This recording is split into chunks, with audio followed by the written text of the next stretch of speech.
Praise the lord. ఈరోజు దేవుని వాగ్దానం అపోస్తుల కార్యములు 24వ అధ్యాయము 16వ వచనము.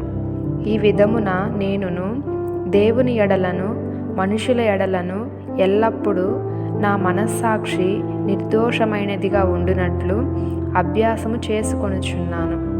ఈరోజు పౌలు గారు గురించి దేవుడు మనతో మాట్లాడుతున్నారు. పౌలు గారు తన జీవితంలో తన మనస్సాక్షి దేవుని ఎదుట నిర్దోషమైనదిగా ఉండినట్లు ప్రతిదినము అభ్యాసము చేస్తున్నాడు. అభ్యాసము అనగా ప్రతిదినము ఎక్సర్సైజ్ చేస్తున్నాడు. తన హృదయము గురించి, తన మనస్సాక్షి గురించి దేవుని ఎదుట బహు జాగ్రత్తగా, దేవుని ఎదుట మాత్రమే కాదు కానీ మనుషుల ఎదుట కూడా బహు జాగ్రత్త కలిగి ఉన్నాడు.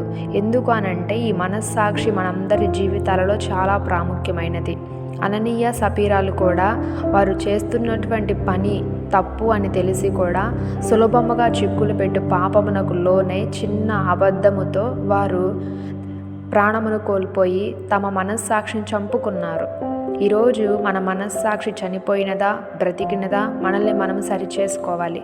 మనము చేస్తున్నటువంటి పని, మనం మాట్లాడే మాటలు, మన ఆలోచనలు తప్పు అని తెలిసి కూడా మనం అదే చేస్తున్నాము అనంటే మన మనస్సాక్షి చంపబడి ఉన్నది. కాబట్టి జాగ్రత్త పడి మన మనస్సాక్షిని మనం ఈరోజు పరిశీలన చేసుకొని చేస్తున్నటువంటి పనులలో మన మనస్సాక్షి ఎలాగూ ఉన్నది మనల్ని మనం గ్రహించుకొని ప్రతిరోజు అనగా ఈరోజు మనం ప్రాముఖ్యంగా పౌలు గారి వలె మన మనస్సాక్షిని నిర్దోషమైనదిగా, ఎటువంటి పాపము లేనటువంటిదిగా చూసుకొని అభ్యాసం చేయాలి. ఎలాగూ అభ్యాసము చేయాలి అనంటే కేవలము దేవుని యొక్క వాక్యము ద్వారా మాత్రమే.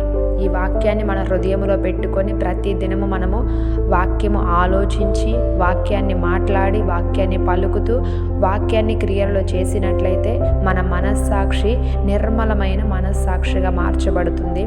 తద్వారా దేవుని యొక్క గొప్ప ఆశీర్వాదాలు పొందుకుంటాము. కాబట్టి ఈ రోజున ప్రభువు మనందరికీ నిర్దోషమైనటువంటి మనస్సాక్షి దయచేయునుగాక. ఆమేన్.